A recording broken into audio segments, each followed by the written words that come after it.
Hey you, I'm so glad you're here today. I'm Jenny Prachko from Owls and Indigo, and I make videos about journaling, goal setting, and spirituality.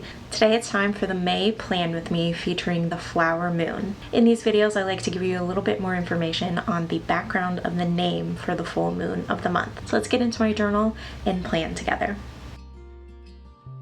So I'm starting off with the calendar cover page. And next I'm going to be putting on the moon wheel. So I'll have the regular calendar month and the lunar calendar dates. Of course, my trusty Dymo label maker. I'm obsessed with this thing. And if you watch my videos, this is nothing new. Here are the moon phase stamps that I'm going to be using. These are little silicone stamps that are clear that I'm going to recreate the moon wheel here. If you want to create your own moon phase stamps, I have a video. It's super simple. I'll leave that linked up above and down below. Now I'm just sticking in the dates for each of the moon phases this month.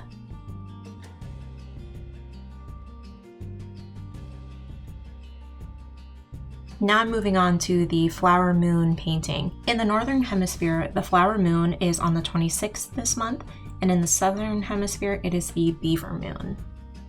This full moon is the late spring full moon. In the northern hemisphere, the full moon of May and the holidays May Day and Beltane corresponds with signs of fertility, renewal, and growth. Farmers keep praying for rain as the first shoots of their crops rise up out of the soil. The farmers are also tending to the new babies of spring and those that are in need of being bottle fed, keeping them busy as May comes to a close. The flower moon is the full moon that happens in May closest to the holidays May Day and Beltane. This moon told our ancestors who lived off the land that this was a time of flowers springing forth in abundance. The most common signs of the flower moon of May are, of course, flowers everywhere and the birds singing. This moon also reminded settlers that they were nearing the end of the late frosts of spring. Other names for the flower moon of May are the corn planting moon, the milk moon, the dragon moon, the panther moon, the grass moon, and the moon where leaves are green. Growing up on a Midwestern farm, this is one of my favorite times of year. School was ending, and my mother's light purple irises were in full bloom. Every year, we would pick a bouquet of the irises to give to our teachers and bus driver as an end-of-the-year school present. Now, this time of year is extremely special to us because it's our yearly spring visit to the farm on Mother's Day.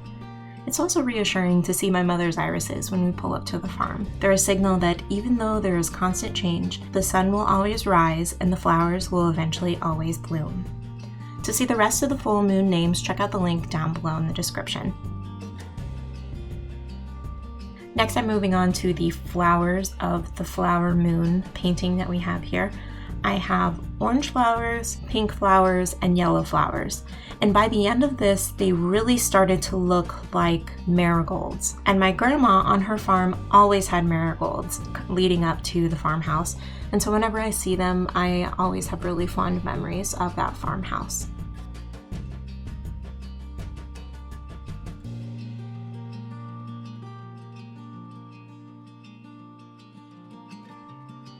I really enjoyed creating this full moon for you, and if you end up liking this painting, which I know you will, I have it linked down below. It's in my shop as a postcard that you can add to your collection, put it up on your wall for some inspiration or artwork in your home, or you can send it to those that you want to stay close to.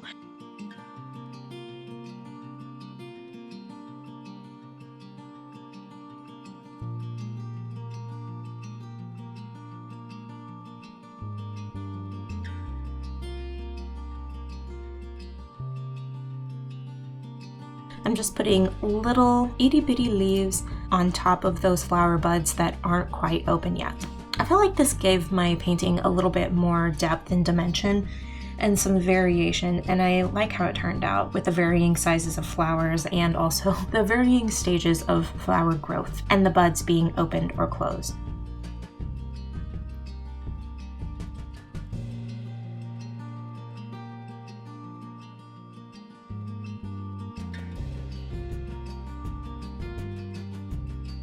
Now I'm working on the leaves.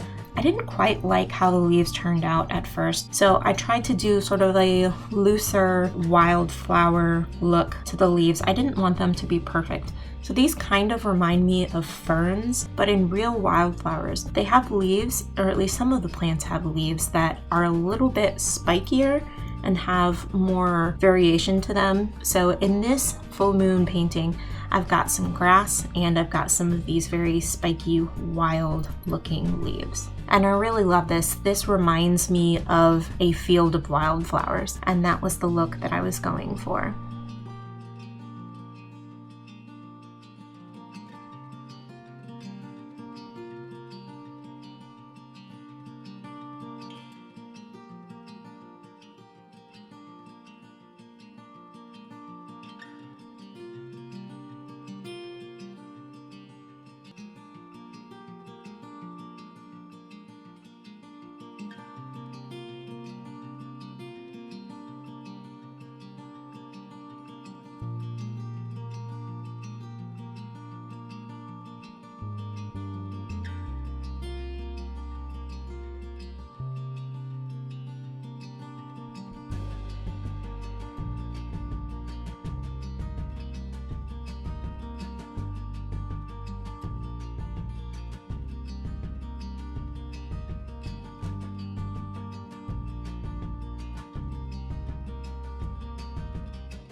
And to finish off this painting, I'm doing a matte black because I really want the moon to pop up off the page.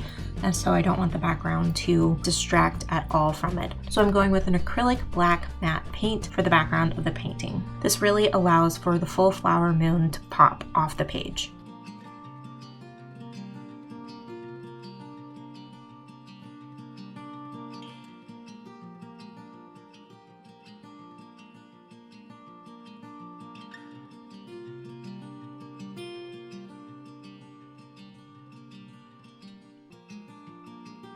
If you like this watercolor painting, you can find it over in my shop. Make sure you get it for your bullet journal too.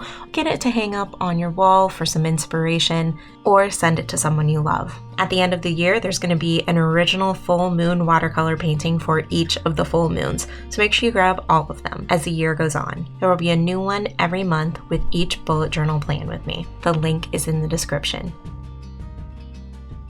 Now that my painting's done, I'm moving on to my monthly overview.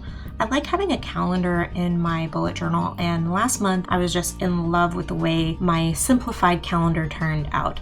So I love having this 2-page spread. I've got my big calendar view here so I can see everything really quickly at a glance, and it also looks really beautiful.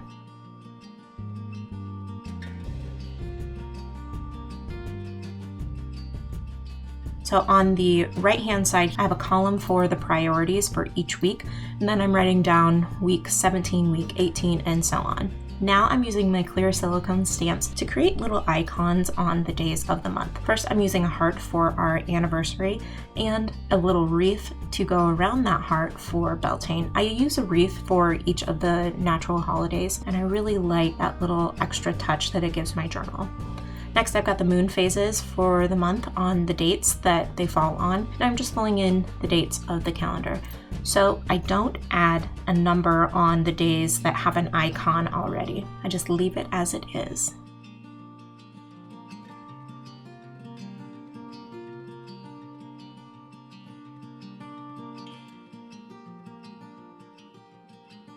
Next, I'm working on my rolling task log.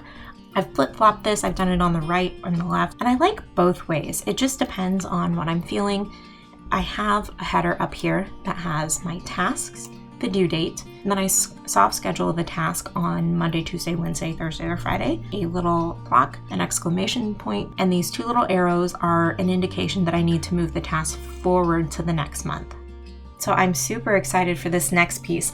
This is a brand new stamp in my collection. This is the only moon wheel stamp that I've found, and I really love it. It's got all 8 phases of the moon, and it also looks like a compass. So you'll be seeing this a lot more from me.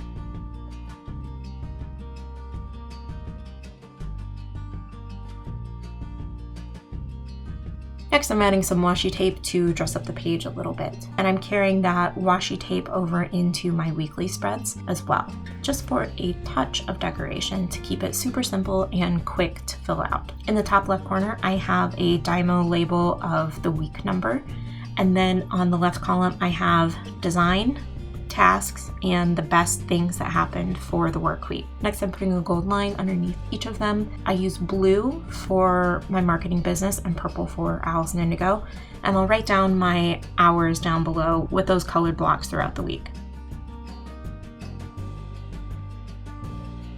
And above each of the days, there's space for me to fill in the moon phases. My weekly spreads are pretty minimal and simple. I like to do an hourly log. I put an orange circle around any event that I have and fill this in as the week goes on. And at the top of every day, I also have the top 3 tasks that I must get done for the day, and then I have space below for new tasks that pop up.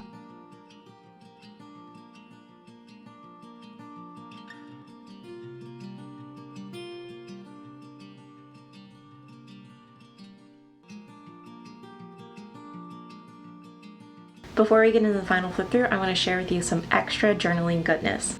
If you like thought-provoking journaling prompts, get my book, A Year of Spiritual Growth and Mindful Goal Setting, 365 mindfulness journal prompts. It includes 365 daily prompts, morning and evening reflections, quarterly reviews, a mid-year check-in, an end-of-the-year review, and a simple visualization to help you see what your goals will look like once you've accomplished them. Order your copy today. The link is in the description. And if you like tarot cards and journaling, get my book, The Daily Tarot Journal, Uncovering the Art of the One-Card Tarot Reading.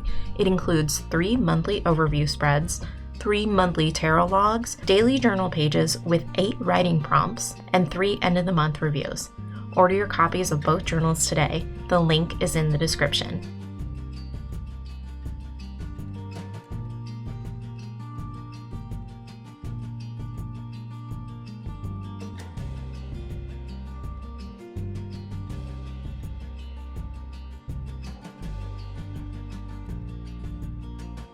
Make sure to like, subscribe, ring the bell, and share this video to grow the Owls and Indigo tribe.